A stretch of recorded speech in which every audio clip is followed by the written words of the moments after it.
everybody out there in comic book land. My name is George Serrano, aka The Don, and if you're listening to this, you can only be here for one reason. That's a brand new episode of the Major Issues Podcast, brought to you by Comic Book Clique. And as you know, I am never alone. Sir, please introduce yourself. I am Maximus. Oh, I'm sorry. I'm trying to do my whole Shazam shtick. Cloudus Maximus is here on a dark and rainy and dreary evening. I don't know, but am I a cloud? Yeah, Cloudus Maximus is here, and he is the Nimbus Cloud. Mm-hmm. He is here to talk about the 2019 comic book movie Shazam, Shazam's first cinematic debut. We're here to talk all about it as part of the Major Issues Podcast. It's going to be a little bit of a shorter episode than usual. It's just, I think something is going on in the atmosphere because Shazam's got to be here in the distance because it is downpouring outside. Mm-hmm. Thunder and lightning. And all those things, all the terrible weather, we got to make sure that you get home safe, Cloudus. But I guess right off the rip, we do what we always do here as part of the Major Issues Podcast, and we keep the beginning of this review spoiler-free. So spoiler-free, how did you feel about Shazam? Shazam pretty spot on as far as the character goes. I like to call myself the mark of the clique. So, yes. Going into Shazam, I knew about and of him, but for the main thing, I like the man-childness dynamic. I mean, I guess that's a more important question. What is your knowledge of Shazam? Well, I know he gets his powers from Wizard. I know of that he gets his power from the Wizard, the Rock of Eternity. Okay. That he is like I said earlier, like a man child when he it's a young boy. Yeah. So I know it's a kid like around 15, 16. Yeah. So I think even younger. Maybe I didn't want to go too 11. Far that because my guy Peter. Yeah. But that. I said the Rock of Eternity, Black Adam, of course. You know about Black Adam, okay. When you knew him, did he go under his probably more famous name, Captain Marvel?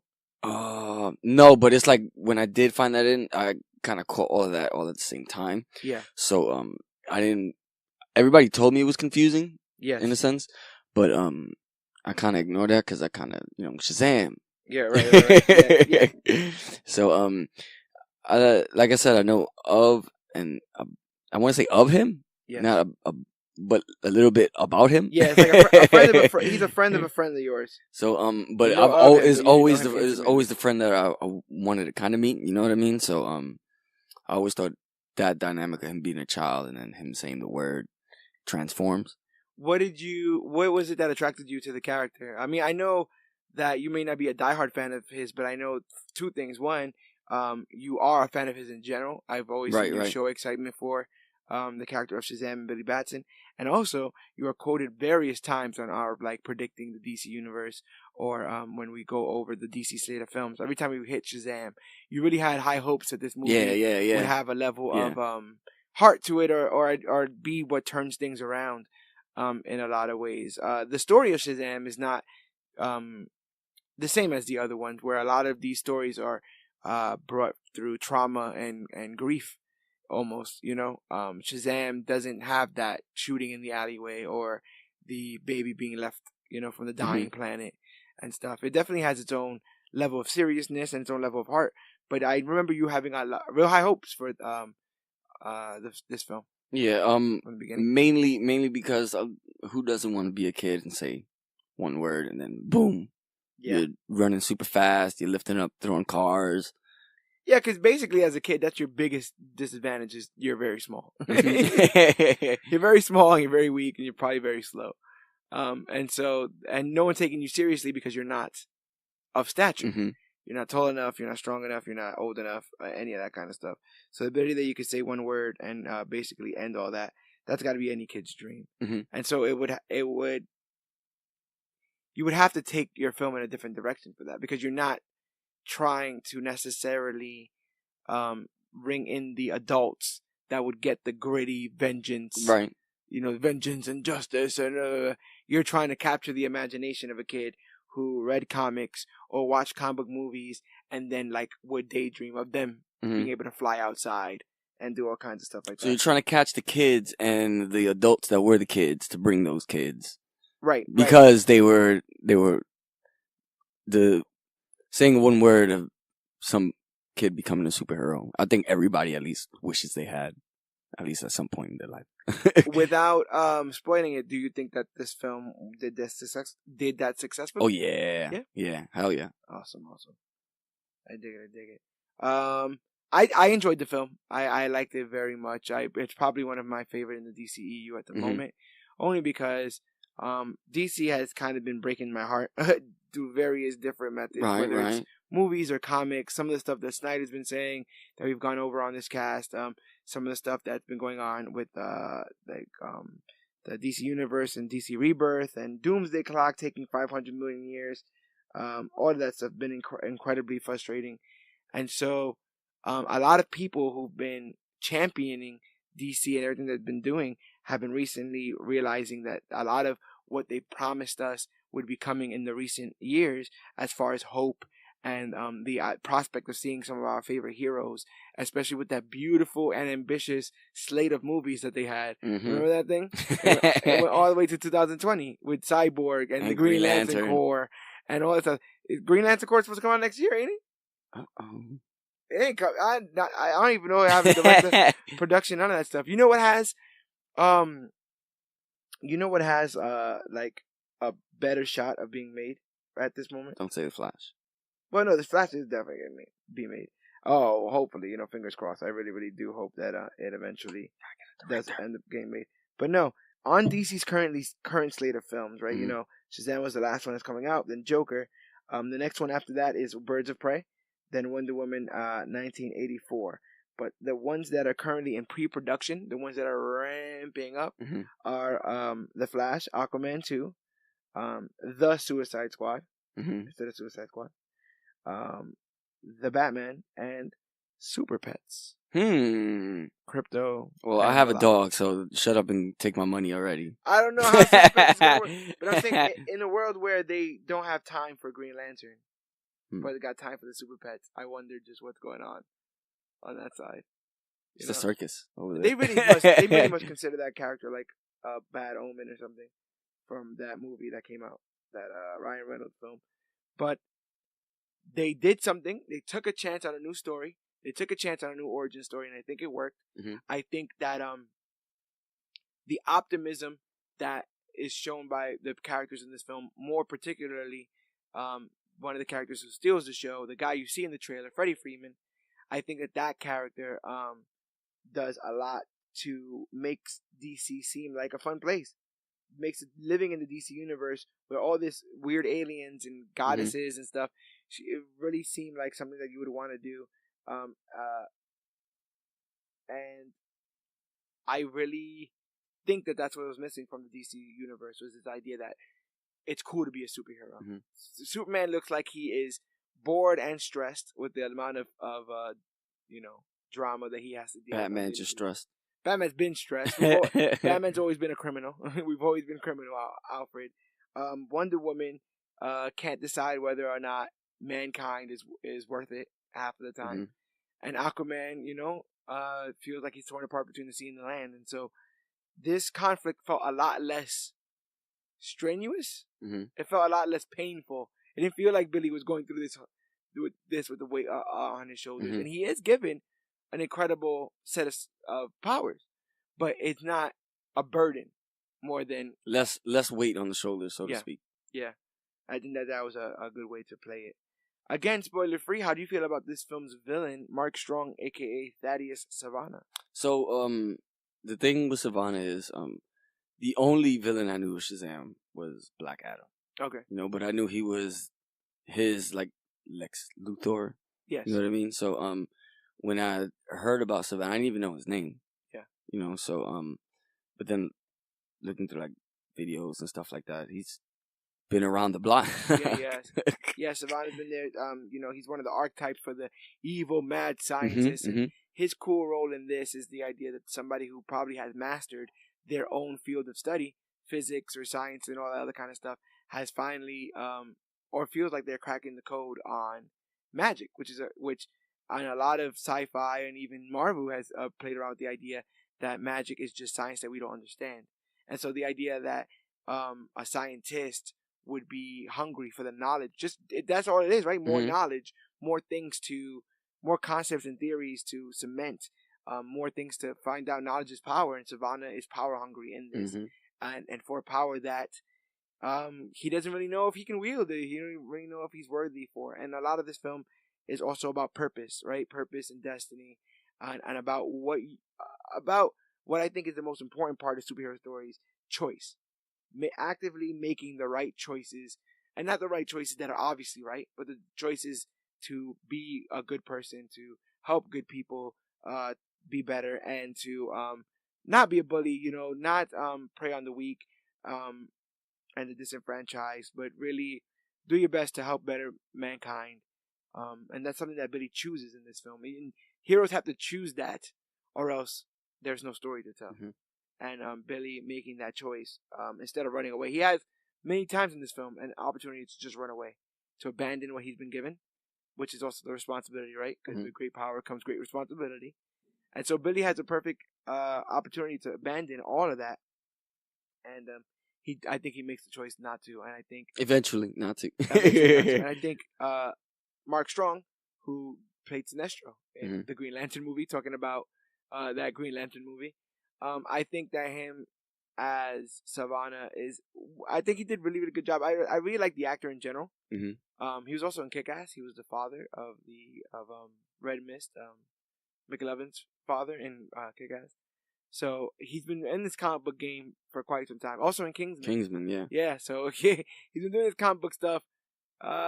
He's dependable. My man's dependable, and I think in this role he did a really good job. He did not seem like mustache twirly.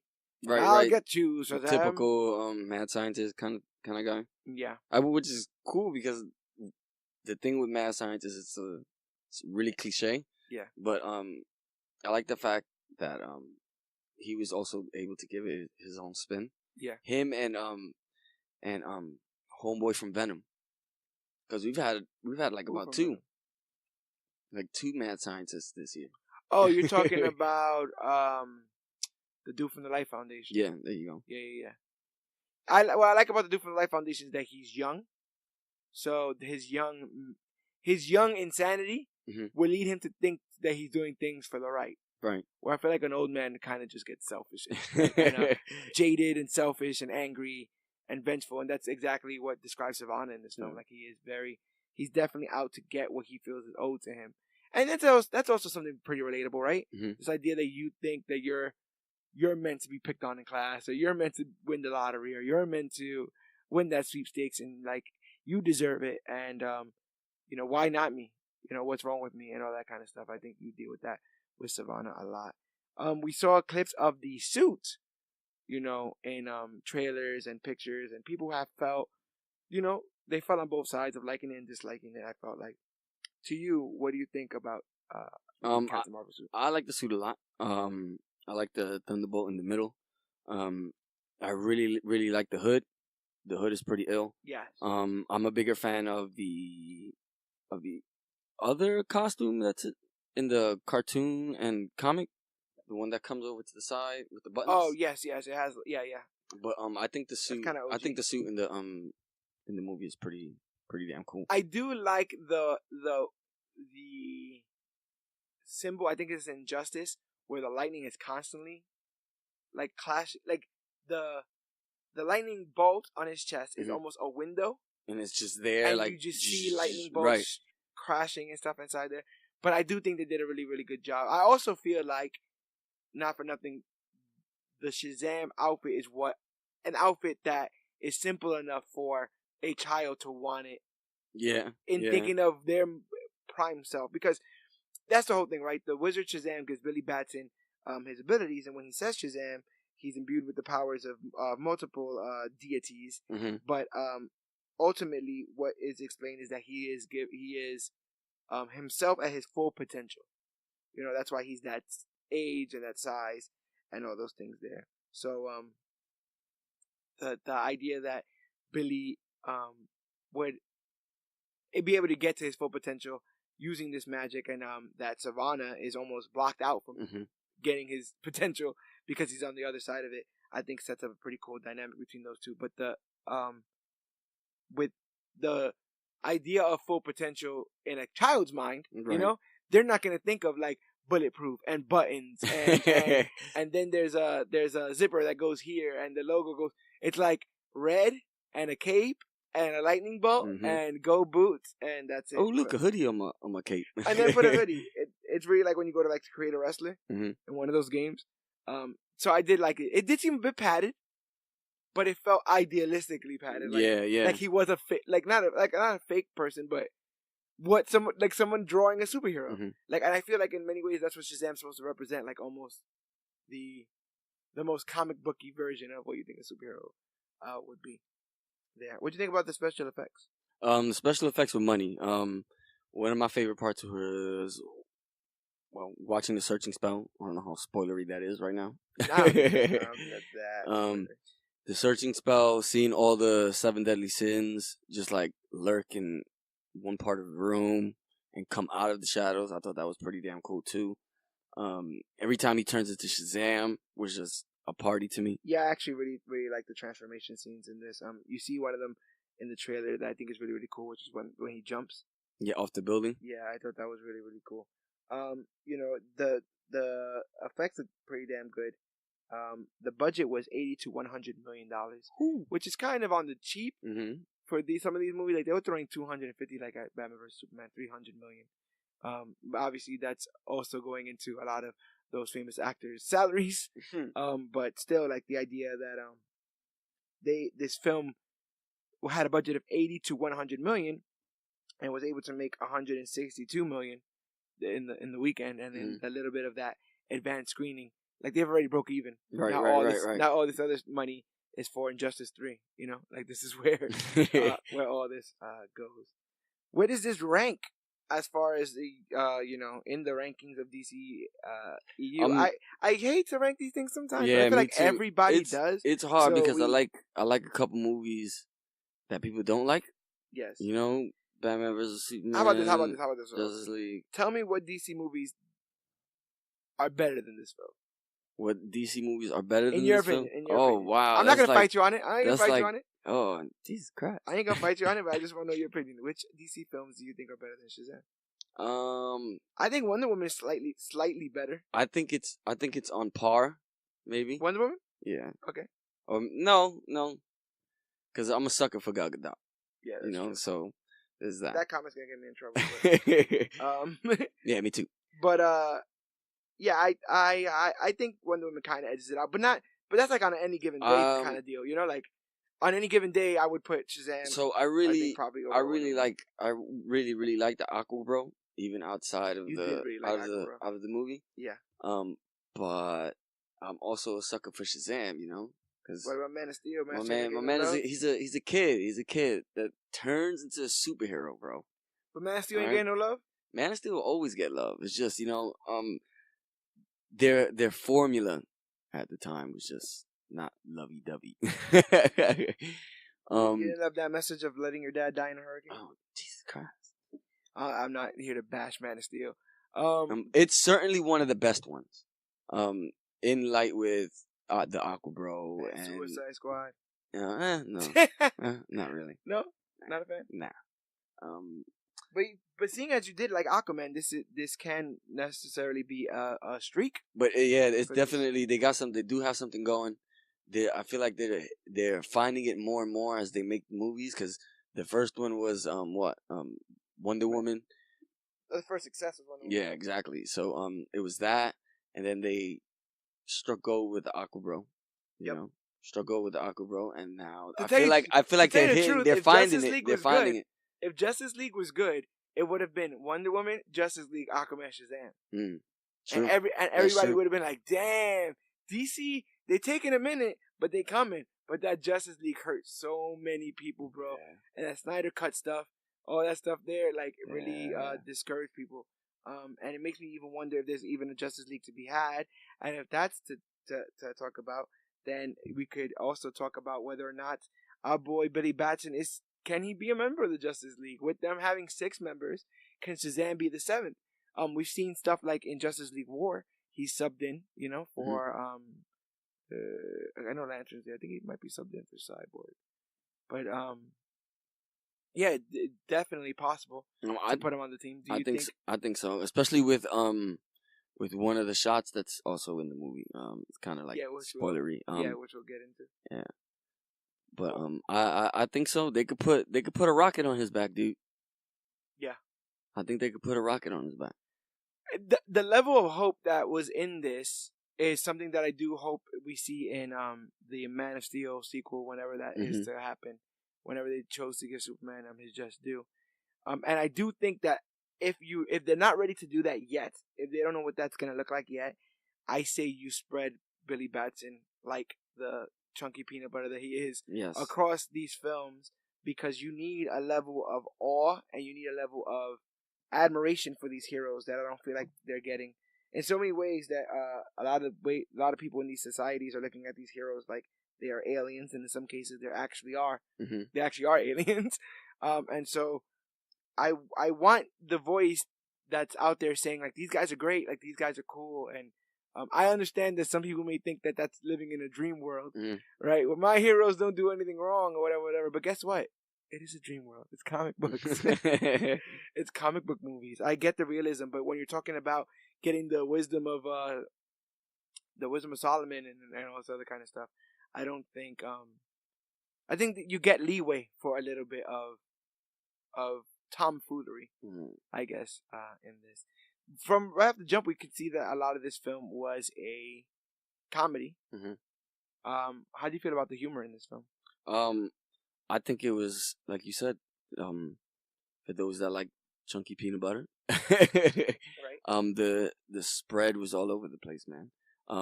You had a whole bunch. Did you feel it was like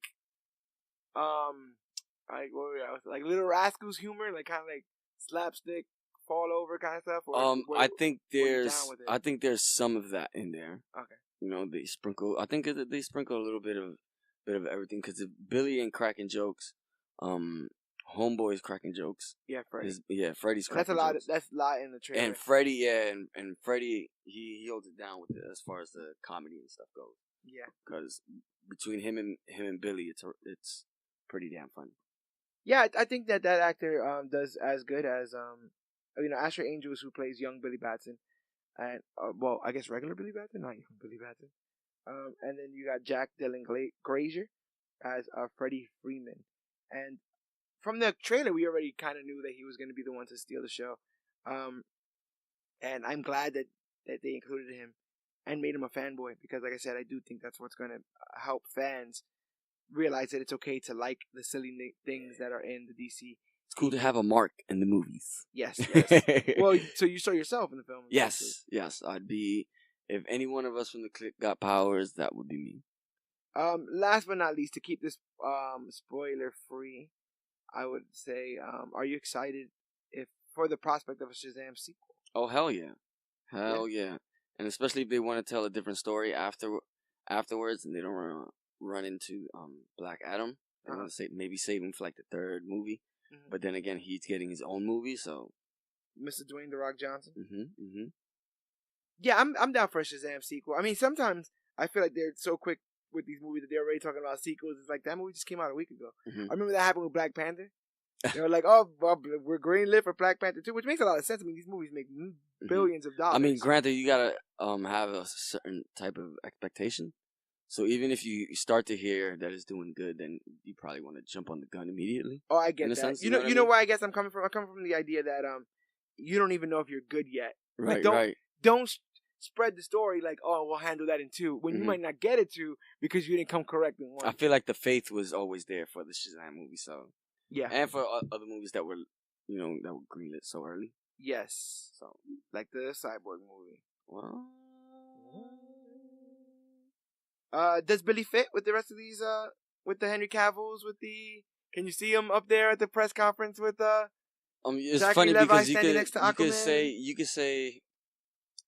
you could say yes and no, but with the no, I kind of want to be like, the nose is what make him fit.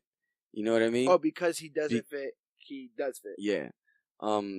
because nobody's jokey like that as far as Justice League. I mean, at least in the DCEU. I kind of hated that they gave that role to the Flash, so it'd be really cool to have. Yeah, but with Billy around, you kind of gotta. And there's jovial Flash. I don't mean to sound like a nerd, but there is a jovial Flash. There is a jokey jovial Flash. It's Wally West. It's just like you don't do that with Barry Allen. I feel like if you're gonna do that, you can make Flash a little bit more serious. You know what I mean? A little bit more grown, more stern, more responsible in a sense. Yeah, when you have a literal 12-year-old on the team. Mm-hmm. So you can leave it. You can leave it up to Billy to tell the jokes or have that kind of innocence, so to speak. Yeah, because they did play Barry Allen as the innocent one, right? I don't really have friends. I don't fight. I just push people and run away. Yeah. What's brunch? I don't know what that is. People don't, What's brunch?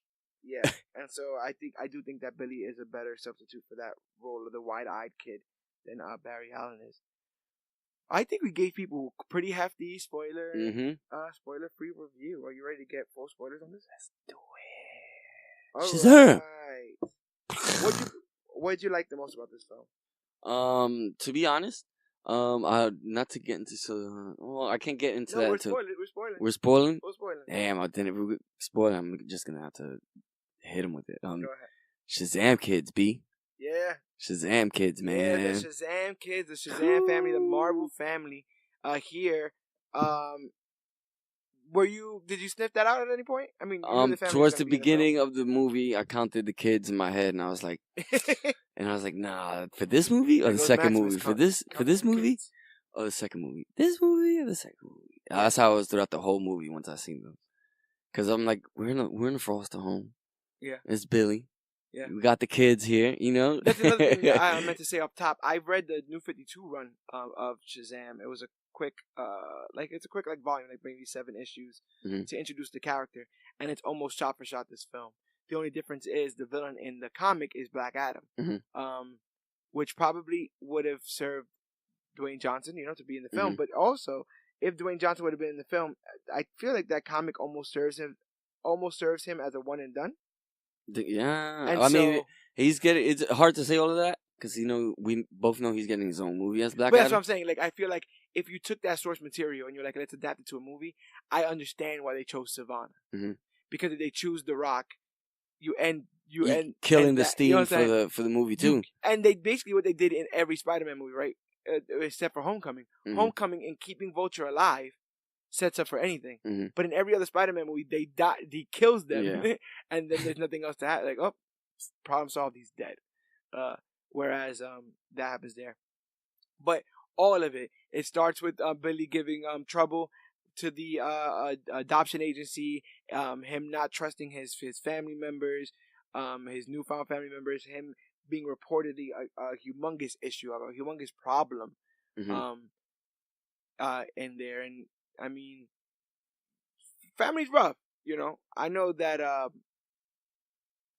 when you don't feel like you fit where you're at, it's very rough. It's very hard to have any kind of appreciation or have any kind of gratitude also, right? With that disconnect, you start to feel like you have to kind of look over your own shoulder sometimes. And so Billy, feeling like he's constantly put in a position to look over his own shoulder, doesn't trust anybody. And I think more heartbreaking than his view on the world is how he got put in that position in the first place. True. So you can't trust nobody. Let's talk a little bit about that. This film has us believe that our young Billy Batson was at a very young age, like 3 or 4 years old, was hanging out with old mama, and him and his mama at a carnival. And eventually, while walking, Billy loses grip with his mother's hand. And they get separated. He can't find his mom. His mom can't find him. And they are separated basically forever, for another 10, 12 years. He never finds his mom again. And the whole movie, he is not only desperately looking for his mother, but he's breaking laws, willing to find his mother. That's the deep family connection that he's looking for. Believing that his mother had no choice, but believing that his mother did not actively choose to abandon him, that it was circumstances that got them separated, always made Billy feel like he had a family. He just had to find him. His mother was out there. I had a mother that loves me. I remember it. She's out there. She's out there. And so one of the most heartbreaking parts of this film is when Billy eventually does find her. Yeah. Find his mother. That sucked. And, that sucked. You basically find out that they did get separated, but once the mother found Billy under the custody of the cops, she saw him from a distance, and I'm good. Yeah, she basically ran away and abandoned Billy. Abandoned her responsibilities as a mother, and abandoned her child. Wow, that's a lot. Yeah, that's a lot. Even with all the heart stars and horseshoes in this film, they still deal with some very deep things. I feel like if they definitely get into it. How'd you feel about Billy's rebellious nature? We initially see him even willing to trick the cops to get closer to finding out who his mother is. I mean, that I think he's also kind of desperate too, because you get a shot from his notebook and it shows you all the places that he's been, places that he's done crossed off his list. So, I mean, he's doing what he thinks he's got to do. So, but he knows he's getting in trouble, just he doesn't care, I guess. Yeah, and they play around with that in the comic as well. It's like 40 different you're a smart kid, 40 different Batsons all over the city, and all crossed out. Like, do you really think you're gonna find them? And how big do you think that the hope of that being out there? What do you think that? I mean, there's no doubt about it, right? That is why Billy has trouble with these foster families, right? Yeah, and trusting people and everything else, because he just got separated. I mean, I don't know about other kids and stuff like that, but plenty of people have been separated from their parents as they were small. Yeah. Whether it be like at a train station or a theme park and stuff like that. And before you know it, or if you come to and realize it's like, yeah. And then to not be found and stuff like that. Yeah. And seemingly just know, okay, literally once you get old enough, at least they're out there, so you can. So there's no point in settling down with any family, even the very hospitable Vasquez family, or the Vasquez family, at least the mother and father who foster Billy, who bring him into their home with the other members of the Shazam family. And even when he's with them, he's still searching, looking. So he doesn't. That's what I'm saying. I feel like Billy Batson as a character never really he never had any intention of staying there. Right. He was going to use there to sleep and stuff go like to school, whatever like that. But he was ultimately still trying to find his mom. And so the idea that he does find his mother and it's not all that it cracked up to be was definitely a little bit heartbreaking. Yeah. But let's talk about more heartbreaking trauma. Let's talk about my man Thaddeus Savannah. Let's talk about how he basically was the first person between him and Billy Batson to encounter the Wizard of Shazam. To be picked. Or at least, chosen. At least called for the interview. Yeah, right. They at least called him for the interview. They saw his resume. They called him for the interview. He is ultimately tempted by the 7 deadly sins to try to reach for the artifact, the Eye of Sin. Mm-hmm. And once that happens, he basically fails the test in front of the wizard. And he gets canceled. Yeah, he gets canceled. And him flipping out because he wanted to go back to the Rock of Eternity because he had randomly got transported there. Him flipping out ultimately gets his dad into a car accident, which takes his legs. So very serious consequences to wanting your destiny or wanting what you feel like is owed to you, and he feels them immediately. Mm-hmm. And in the same way that I feel like Billy is looking for his place, Dr. Savannah, for the rest of this film, is looking for the Rock of Eternity, is looking for the Wizard Shazam to get what he feels is owed to him, which is the powers of Shazam. Yeah, he wants to be the champion of Shazam, and so that there's almost that same level of hunger or of want, of yearning there. But I really like Mark Strong in the role. I really like that they spent some time with him where you see him eternalize the trauma that happens with this car accident and how his brother treats him. Like right off the bat, you can kind of tell, and even with the way his dad speaks to him, like they don't really take too kindly to him, you know. And so I like the idea that he would eventually go crazy to the point of like Yeah, I told you. You see, like willing to right, and comes to rub it in their face. Yeah, because at one point he uses a vast amount of resources and money to interview single-handedly hundreds of people who've been interviewed by Shazam, which then also makes me think. I wonder what the parameters are, like how Shazam finds these people.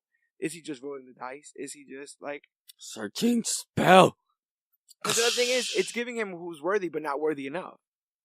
Right? So what is the threshold? Mad interviews. Yeah, you understand? Like, imagine if you were doing interviews but had no resumes.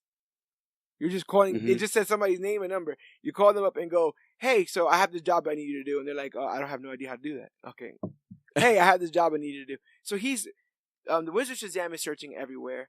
And so is Savannah, hot on his heels, trying to figure out how to get back to the Rock of Eternity. And when he eventually does, he gets that Eye of Sin, which smashes right into his eye socket, and allows the 7 deadly sins of man to inhabit his body. Is that fair to say? Inhabit his vessel. Use them as a vessel of sorts. What do you think of the idea of the 7 deadly sins being the henchmen, or I guess vice versa, of this film? The henchmen of Savannah, or I guess Savannah the henchmen they were scary, dude. Yeah. They were, I like that they are smoke, initially. Yeah. That materialize into their... into some kind of, like, actual form. I thought that was pretty cool. But the sins are gluttony, greed, pride, wrath, lust. I feel like I'm missing one. Greed? Envy. Yes. Envy. And so, these are thought to be the sins of mankind that have plagued mankind since the dawn of time, always dragging us down, always making us feel prideful or greedy or the other various things that we're not supposed to be feeling. And the Wizard Shazam was able to trap them in the Rock of Eternity. But now that Savannah has the power of all the 7 deadly sins, he seeks the champion. He seeks to take the power that that's ultimately going to get gifted to Billy Batson. Let's talk a little bit more about this Shazam family. You have Mary, who eventually becomes Mary Marvel, and she is smart college girl, right? We have a little heart to heart with her and Shazam going over. Isn't that when they're going over the college? Oh yeah, when he's Shazam, he saves her from the bus. The college application. Now I'm probably gonna get roasted for this. Is there supposed to be something there? Nah. No, right? Nah. Just saving his sister. Okay. I was hoping. Well, his foster sister. Yes.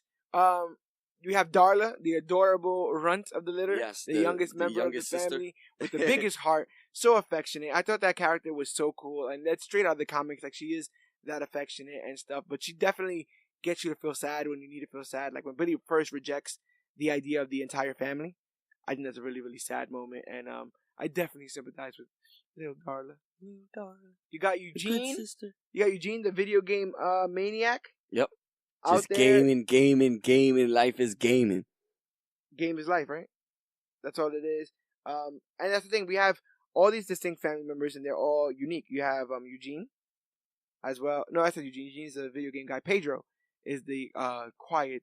That's the guy who's just walking around the house. Yeah, that wouldn't talk to Billy and stuff. And the thing is, you have everyone with unique, distinct attitude, but they all get together. They all feel like a unit. Even in school, when you see that they're being bullied and stuff, which kind of sucks, they are a unit together. In the comics, the bullies that are bullying them have been bullying them for like ever, and just that family. In this, they damn near run over Freddie Freeman. Yeah, with their truck. And then beat him up. I like that Freddie was like, "Oh yeah, I'll pay for your card. Do you have change for these?" And he stuck up a middle finger. Yeah. I was like, "Yeah, that's pretty damn funny. That's good work."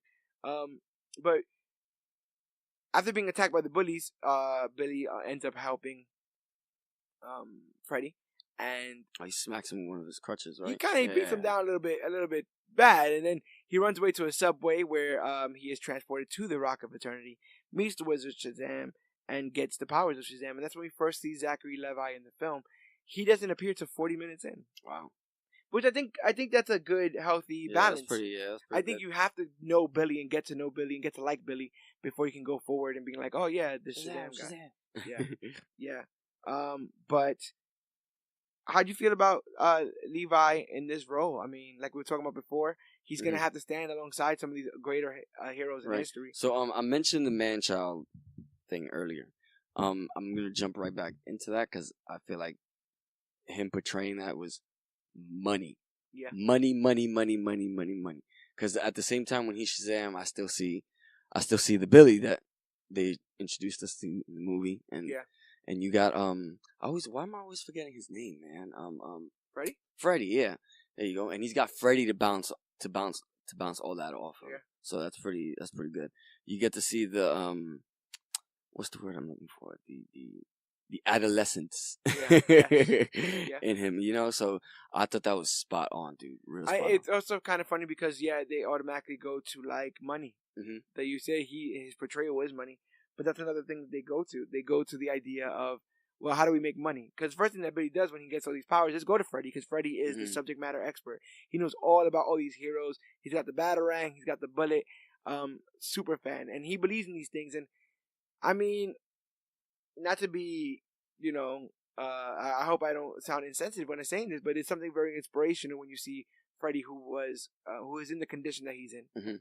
He's walking with crutches and still believes in the greater good, the ability for the greater good, and the capacity in people to be good. I think it says a lot. When Billy has 2 functioning legs and can't seem to, care about anything, it goes to show you that it really is your perspective in life that is going to take you where you want to go. But him and Freddy, they have a hell of a montage. I think that a lot of what makes this film work is their interaction.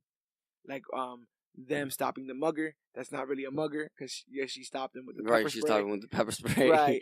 Them stopping the guys at the gas station. The guys at the gas station trying to rob and stuff like that. Finding out about bullet immunity, not being bulletproof.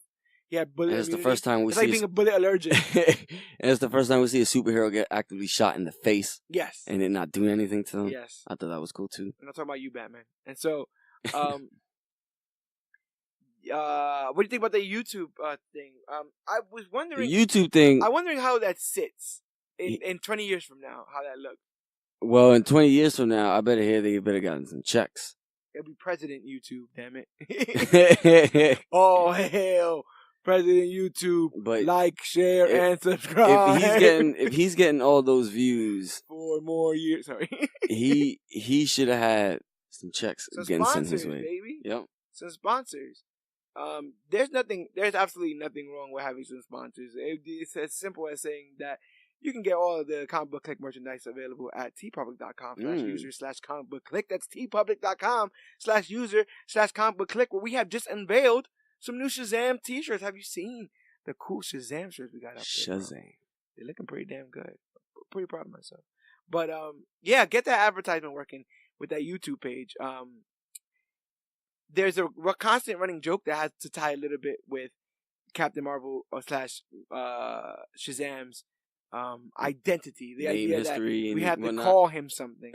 And for those that are uninitiated, like I said again, the character that as Shazam actually debuted as Captain Marvel in 1940, and eventually would go on to outsell Batman, which is a big deal because DC was killing it in the early 40s with Batman and Superman, and this idea that somebody who kind of looks like Superman is beating them did not sit well with them. So they automatically, DC, which was National Publications, sues Fawcett Comics, I think it was Fawcett Comics, because they're like, no, that's basically Superman, bro. Like, we have our Superman, you're just making money off of another version of our idea, and that's not fair.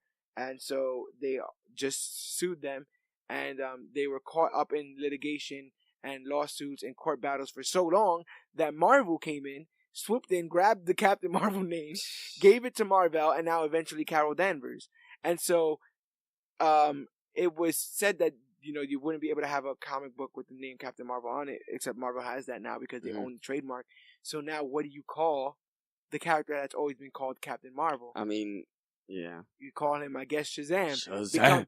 Even though people knew of Captain Marvel. Some people who knew of Captain Marvel thought his name was Shazam because they knew of the very important phrase that he said that got him to... He just can't introduce himself to people. But that's the way I was going to eventually get to.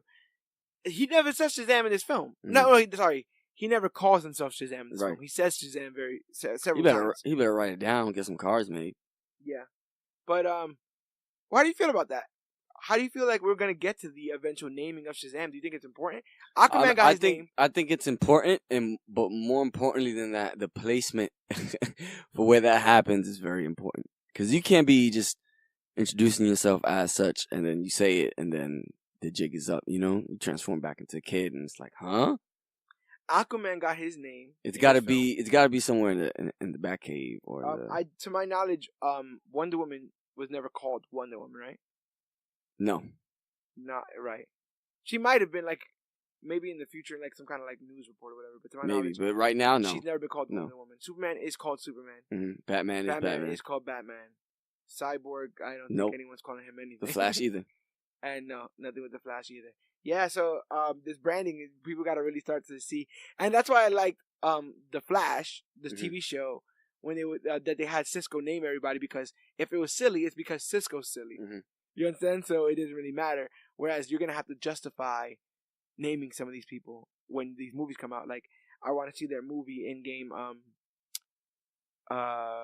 way they're gonna introduce Reverse Flash and stuff like that. You know, but yeah, do you think that this film suffered from the lack of Black Adam?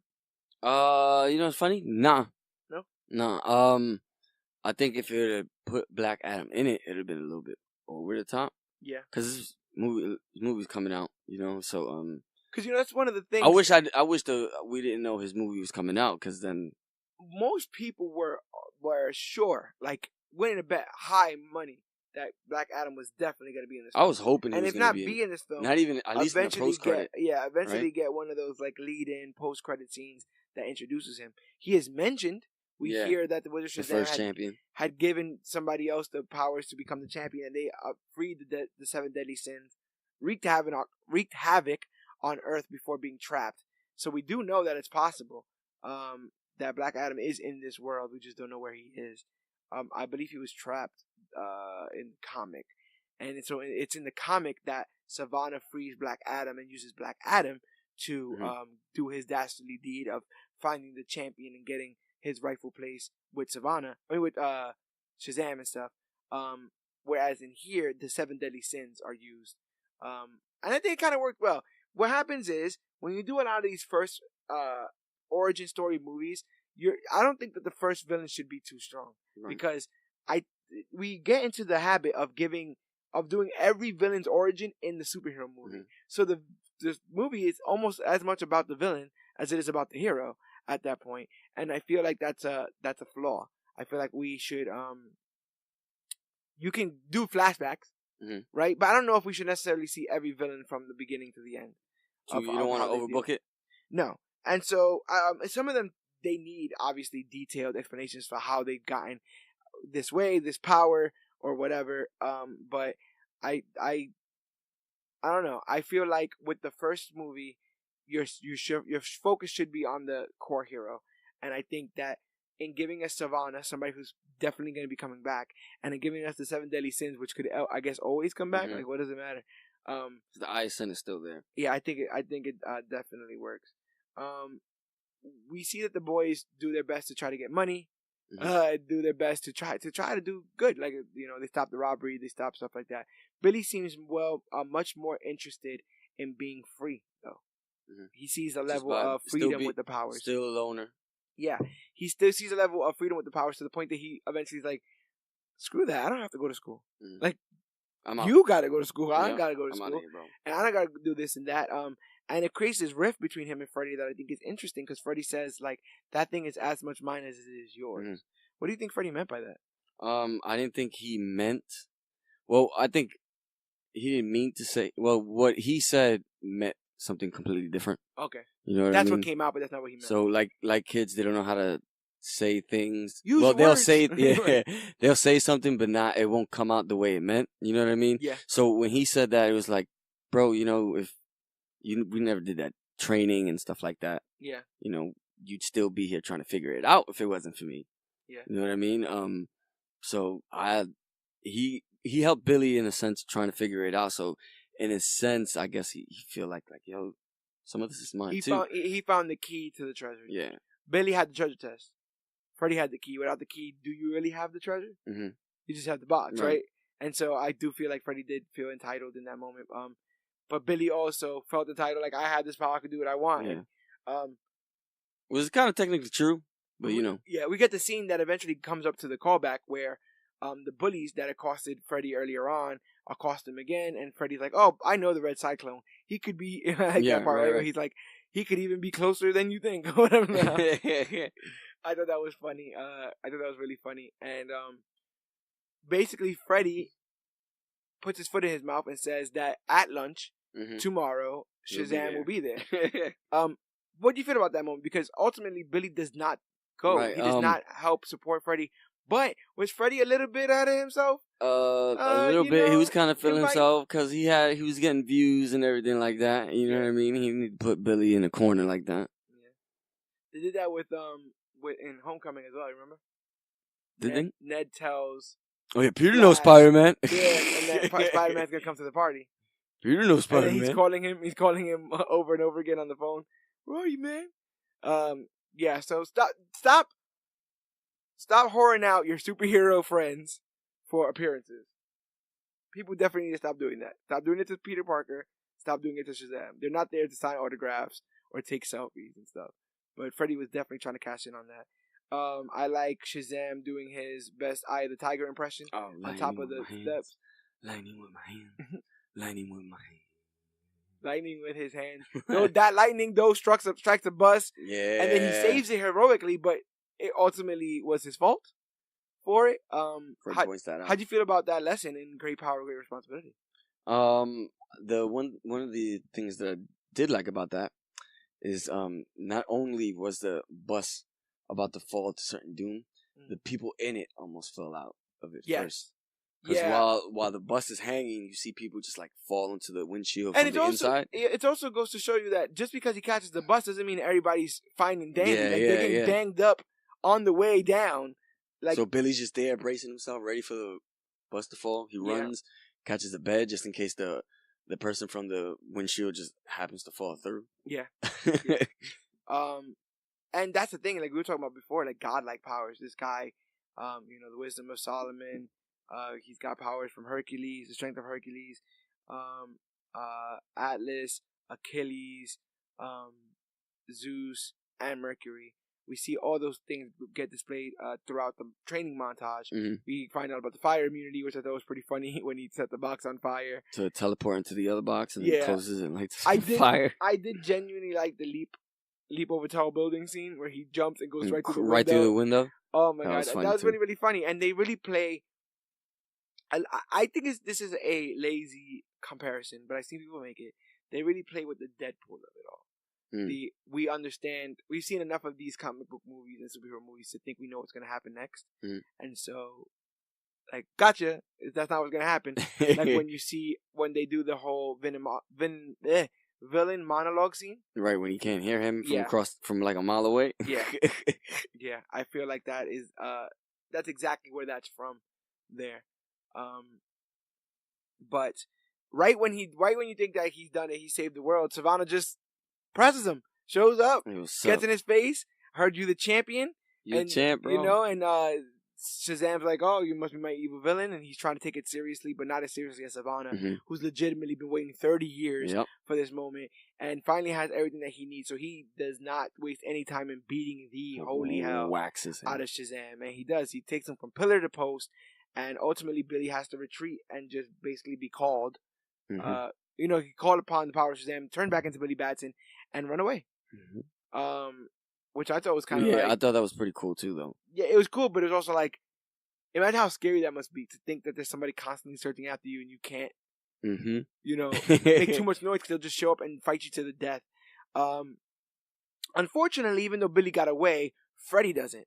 Savannah finds the connection. He got stuck looking for Billy. Yeah, and because he was looking for Billy, and he also saw Freddy looking for Shazam, or talking to Shazam, she puts the 2 and 2 together that they must know each other, and therefore to get to Shazam, all you have to do is get to Freddy, which was pretty smart on his behalf. Speaking of smart, Eugene finds the book that Billy Batson had been working on, and that's what eventually gets him to meet his mother and find out that she's a piece of trash. His brothers and sisters did him a solid. Yes, but you said that you very much liked him eventually coming to terms with the fact that his current family is his real family. Yes. Yes. Because, like, he got slighted hard. Not only slighted hard, just his mom didn't want him. And for him there, I guess that's where it all clicked, too. Yeah. You know what I mean? So. Because there was actively there's a sweet scene of, where they think that Billy has run away because, he has to come back home. Because he's been dealing with the whole Shazam stuff. And the mother and the father are talking, and they're like, listen, all the kids have ran away. Like, they've all gone through their beginnings of, I don't like this, get me out of this. But we have to trust in them that they'll eventually see this place as a home. And when they consider it a home, that's when it's truly going to be a home. And until that happens, we can't force anything. And I think that's very true. I think that's, especially in that kind of system where all you can do is love. And then a lot of times in family, right? All you can do is love your family members and hope that they see it. You can't actively and every time, I love you, and you need to know that I love you. And, you're not allowed to do anything besides understand that. That moment for Billy himself was kind of real. Yeah, it was. And especially, like you said, when his hopes get dashed, when the one thing he thinks is better than the family that he got. Because when it is kind of in your head, right? His reunion with his mother beats any family. Yeah, hell yeah. 10 times out of 10. Especially when he believes that this is the person that raised him, that loves him, that's been looking for him. Once he finds her, to him, that's it. I'm out. Exactly, the connection is made. I got my family again. Poof. And so the fact that he actively chose to choose this, well, I guess, he kind of got pushed out too. Right, but, the idea that he actively chose to live the life, cooperate and live the life that he's currently living. The metaphor I like to use is one I got from Scott Pilgrim, which is he grabbed onto the controller. You understand? Life is not happening to him anymore. He's going to start controlling what happens now. And I think that choice is what makes him stand out as a hero, because eventually Savannah uses Freddy to get to the Vasquez house and threatens all the children. And if Shazam wouldn't give him the power. And Shazam's eventually able to trick him, grab his staff, and use his staff to distribute the power? The power of the champion. Of the champion. Creating the Shazam family, like you said. That was great. You get that moment. And I watched it over again, and a really cool visual moment is you see the crutch fall. You see Freddy's crutch fall. Yeah. And you're like, oh, snap. And then you see all the emblems in the smoke. You see a bunch of different lightning and smoke. And then when it clears away, you see the Shazam family. The Shazam family takes on the 6 deadly sins, while Shazam takes on Savannah and Envy. And eventually, I guess using that wisdom of Solomon, is able to trick Savannah into letting Envy come out. Because once all the 7 deadly sins are out, he's basically mortal. And they're flying in the air, and when Envy comes out, Savannah falls. He falls. Which is scary as hell. But he was able to outsmart him. He's able to trap all the sins back into the Eye of Sin. And they're rewarded. Not rewarded, but they're championed. They're celebrated. They become celebrated members of that community, as everybody who was in the area, really is happy for this new crop of heroes that seems to have showed up. Something that I noticed carried over is DC trying to do this thing where people wild out and curse on the news. You notice what I'm talking about? You talking about homeboy that was on the news? Yeah. It was Santa in this. Yeah, it was Santa Claus. You gotta have somebody that's taking it pretty hard. You know what I mean? It was Santa in this, and then in Justice League. Remember, it was some lady. She was like, "An alien took my husband," and you think I'm beep, beep, beep, beep, beep.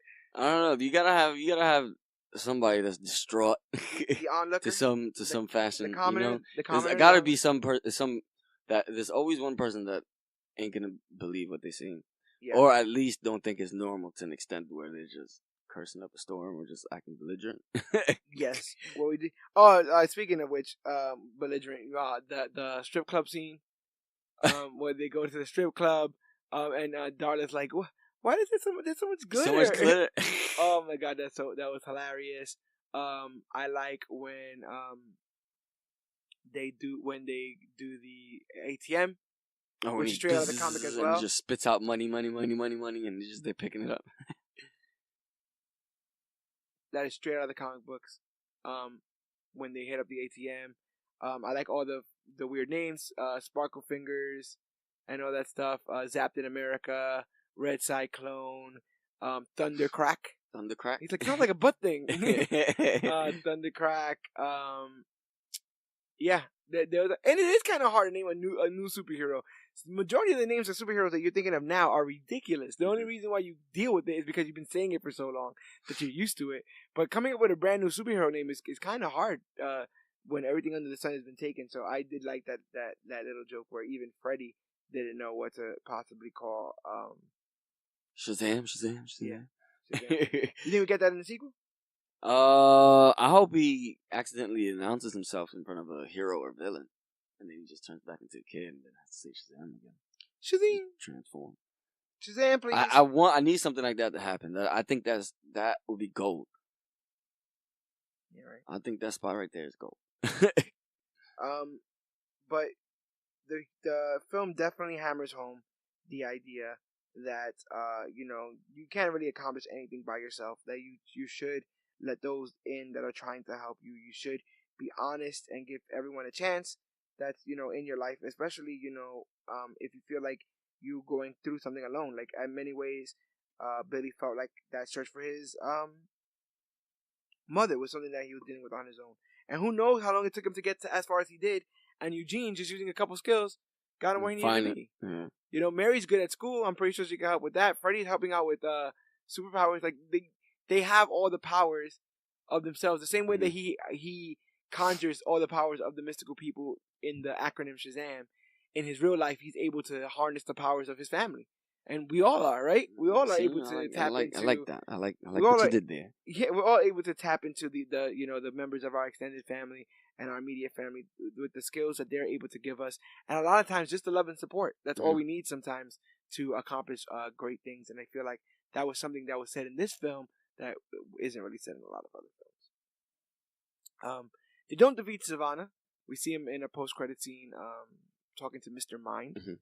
Who also debuted in 1943. The most dangerous caterpillar you will ever see. Yes, he is the leader of the Monster Society of Evil. See? There's no more angrier name, I feel like. Like Legion of Doom, like all those names, those are pet names. The Monster Society of Evil.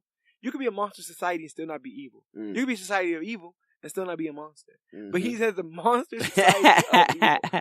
You understand? And it's led by this caterpillar, Mr. Mind. And a lot of people had to have been watching that. That reminded me of when at the end of, was it Logan? Mm-hmm. No, it was at the end of Apocalypse when they closed that suitcase and it says Essex Corp. Mm-hmm. And everyone's like, oh, wait, what is that? Mm-hmm. That's happened to me. That's what happened to me for sure. But yeah, Mr. Mind, again, names in the 40s. Caterpillar. He's a caterpillar from Venus. He's actually a Venetian worm. He looks like a caterpillar. He's a Venetian worm. He's a planet. And he uses like a little voice box to speak, but he's incredibly intelligent and incredibly diabolical. And he is one of the primary villains of Shazam. And he's the one who basically tells Savannah that they should and could be very, very good friends going into the future. And I think that's what's going to happen, honestly. I think, we're going to see these two again teaming up. But more than wanting to see these two, we get to see what we probably didn't think we were going to see in this film, which is the ending of this film. So to speak. At the ending of this film, Billy comes correct and gives Freddy what he promised all the members of the school. Freddy promises that Superman would show up for lunch. So one day, when Freddy's eating lunch, the rest of the Shazam kids show up around. He's like, what are you guys doing here? And they're like, oh yeah, we all switched to have lunch this period, it's a special occasion. And so Shazam shows up, and in a very cool scene, we see Shazam with his own lunch tray. Yeah, basically praise Freddy, and tell everybody like, this guy taught me everything I know, and he's the coolest, and everyone should want to be friends with Freddie Freeman. I thought that was really heartwarming. Yeah, and really that cool. was cool too. And just when you think it got the most heartwarming, just when you think it got the most cool, he's like, hold on, I got it. One of my friends decided he wanted to stop by, and we see Superman, or a man that is portrayed to be Superman. Mm-hmm. We see at least from the neck down. We see the suit, we see the cape. They play a little bit of the music, and he sits down, and the film basically ends. How'd you feel about that Superman cameo? That was pretty cool because I went in. Well, not went in, but I ended up finding out that him and Warner Brothers, I guess, were having a little thing. Yeah. So I knew he wasn't gonna be in it, or I was at least hoping Black Adam or him would be in it. Yeah. To some extent. So when that happened and they didn't show him from the neck down, I was like, all right, I like that move. It was also quite curious because, we had heard for a bunch of different times that that it was actually this, right? It was actually this cameo that caused the troubles in the Rift with Henry Cavill. Wow. I don't know if you remember, but it was the idea that Henry Cavill wouldn't be available to do the Shazam cameo. Well, then maybe he shouldn't even be Superman. And then starts playing around with all that kind of stuff. It seemed pretty harmless. Am I wrong? The cameo. Yeah.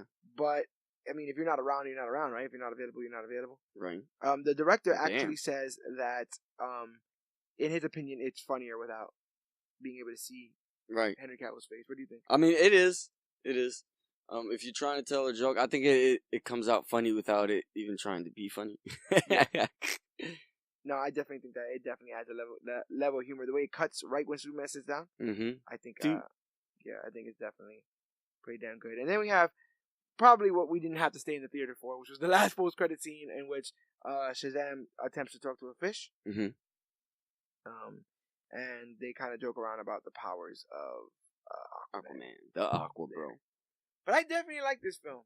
I definitely like this movie, and if you haven't seen it, I don't know why you listen to me talk about the entire film and spoil basically everything. Is there anything I missed? Anything you could remember you want to speak on? Oh, did I mention that they threw Savannah's brother out of a window? Oh my God, they throw cold-blooded. I think that's one of the most highlight. Like that's one of the most realistic. It's so weird how that happened, man. Just watching somebody get flung out of a window and fall, and you don't see where they fall. The camera doesn't follow them. They just die. They die off screen. Vanish. They fall out of a window. The power that he was able to use in that was like cold-blooded. It's something I haven't seen in a while, and we've seen all the like lifting somebody up and then just letting them go stuff. Right. He legit threw somebody out of the window, and if I can remember, it's because he was like, "Oh, you guys are gonna throw me out." Like he was like, "Oh, you guys gonna get security to throw me out?" Ask the 8-ball if you could throw me out. And he's like, what? The 8-ball? The 8-ball. And he's like, matter of fact, let's not wait for that. I can tell you. And he throws him out. He goes, "I'll come." Not likely. And I was like, Savannah, really, really, really getting it there. I wonder if Black Adam would serve as the third movie to the Shazam. You know how they did Civil War? Yeah. Something like that. But maybe. I feel like that should be the second movie. In the same way that I feel like Civil War was kind of sort of Avengers 2. I mean, you could do it after. Matter of fact, you could do Black Adam after 2, and then just give Shazam a third. The reason why I say Black Adam should be, I mean, of course you're gonna have to tie it in a little bit more, but yeah. I like the idea of Black Adam as a Justice League villain. I like the idea of really cranking him up because there's nobody in Batman's Rogue Gallery unless you're ready to start playing with magic that's going to be at Black Adam's level. Yeah. Superman's Rogue Gallery, they don't like to play with anybody else but Zod and humans, Lex Luthor. Batman, like I said, has a bunch of humans. Wonder Woman has some kind of cool villains, but they're going to go with Cheetah. Black Adam is like a serious villain. I don't mean to make light of any other ones, but there's a storyline called World War III where Black Adam's, I think, city is destroyed and he takes on, I think, like the Justice Society of America, the Justice League, like Teen Titans. He goes through all of them. He traps Marshmallow Hunter in his own mind and sends him like into space. It's a whole thing. Like Black Adam is not here to play games. So it'll be really cool to get a film that showcases the Justice League where both Billy can mark out over them and they could both underestimate Billy, but ultimately he is what can stop Black Adam. And it gives him the confidence to be a better superhero because eventually it's gonna wear thin of like, oh, I can fly, oh, I can. Eventually he's gonna have to get confident in it. Eventually he's gonna have to be down with it and be cool with it. And I want to get to that point. Plus, I'd be very interested in seeing how the cinematic Batman and Superman feel about fighting crime alongside a little kid. Right. I mean, Batman shouldn't care, but that's neither here nor there. We're looking at you, Robin. But with this film done and with it reaching the success that it has, it made $165 million on an $80 to $100 million budget. So it's already broken even. It's already looking like a success, and all the critics are raving. It's one of the best DC movies out. With Joker coming out later this year, Joker's gonna be the last DC movie of the year. Do you think we're on the right course, or is it? I think so. I think they're getting the formula more and more now. First it was Wonder Woman, and then you had the Aqua Bro. Yeah. Aquaman. Yep. And your favorite Suicide Squad. And then the next one they strike gold with is Shazam. Yeah. So they're starting to hit it a little bit more. And this is the only one I feel like, honestly, that was gauged towards children. Right. Aquaman, don't feel like was gauged towards children. Children like the visuals. Cool. Oh, and also, I don't know, y'all can take what you want with this. There's a shot in the movie that you have Shazam fighting Savannah, yeah. And there's a kid that's playing with a Batman and a Superman doll. Yeah. And he sees them fighting and just chucks the dolls away. Yeah. Yes, he does. Yes, he does. That was like, damn, I'm glad you brought that up. They could put the rocket on his back. That was a very poignant moment. Yes, that was pretty cool. This kid is playing with Batman and Superman because these are the heroes that he knows. And very similarly, they finds out that they're not the only heroes here. There's a new one. Just like everyone else just found out by watching this movie. You ain't got to always be with Batman and Superman. But the fact that he threw those dolls to the side, they're making a statement. That was pretty cool. Yeah, they're making a statement. And I'm ready to see definitely more Billy Batson. I'm ready to see more of what he can do, but also ready to see that charm spread. I'm ready to see it be contagious, and I'm ready to see how the DC universe morphs through the wonderment, right? The eyes of wonder of a child. I'm wondering how that can mutate what a lot of people feel like is kind of a lost cause when it comes to the DCEU. But I really, really have high hopes for all of them, especially from this point on. Even if I just gotta watch Shazam films, like even if I don't watch anything else, I just watch the next. I feel like DC should watch all the good movies that they've done right before they make the next movie they're about to make. Well, that's their problem. I feel like that should be the ritual. A lot of the times, their problem is they're making two movies at the same time, and so they can't course correct. They don't know what's right about this one and what's wrong about that one, and why this one made more money, and why that one didn't. But I just feel like this might be a step in the right direction, and I don't know if they 100% know that, but they're gonna have to try to figure it out. And I just feel like I have the power of Shazam. I feel like I've been imbued with all the great powers, and that's the kind of thing you can feel when you listen to an episode of the Major Issues podcast. And if you like this, first of all, thank you so much for listening, but you definitely have to listen to the other episodes of the Major Issues podcast. We're going on to I think we're past 70 episodes. 100's coming up. Ready for the hundo? Matter of fact, next week, 2 weeks from now, Major Issues hits Comic Book Clique hits 3 years. Yeah. This is running quick, and we're getting more and more followers, more and more listeners, more and more subscribers, more and more people buying the merch. So I'm gonna do you guys a favor and tell you guys how to get in contact with all the things going down. Well, if you guys want to listen to more episodes of the Major Issues podcast, all you have to do is go to any podcast app: Stitcher, iTunes, Apple Podcasts, Podbean, Podcast Addict. We're available wherever podcasts are found, but the quickest way to find us is just to Google Major Issues Podcast, and we're the first ones that pop right up, which is great, easy for all of those. And if you have an Apple device, an iDevice, you already have a podcast app pre-installed because they do things without telling you. Ooh, and if you look on that app, just search Major Issue Podcast, and we're the first ones to pop up. But what I really want some more engagement. I really want some more fandom. Talking to the fandom here, I really want some more back and forth with you clickers. So you guys, to reach out to Comic Book Clique, to reach out to the Major Issues podcast, all you have to do is go to facebook.com/comicbookclique, Instagram @comicbookclique, or use the hashtag comicbookclique to talk about the newest, hottest, latest, and greatest things to come to comic books and comic book media. All those links are in the show description, so you guys should be able to.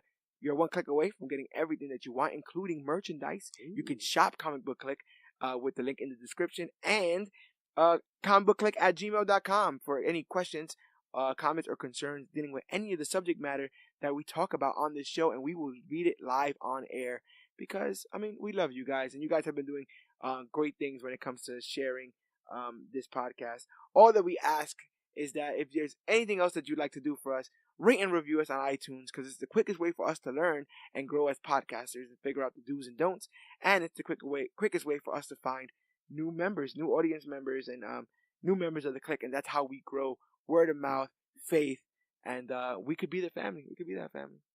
Worthiness. We can definitely be. Worthiness. But my name is George Serrano, aka the Don. I am your Cloudus Maximus. And this has been our Captain Marvel recap and review. And remember, whether or not you have the strength of Hercules, wisdom of Solomon, or the speed of Mercury, whether or not you've been smashed in the eye with the eye of Sith, or your magic 8-ball causes your dad to be handicapped, whether you didn't want your CGI mustache to show up in the ending of this film, or whether you realize the real truth, that we are all family, remember that we are the Clique, and you are our champion, but you, yes you, are worthy.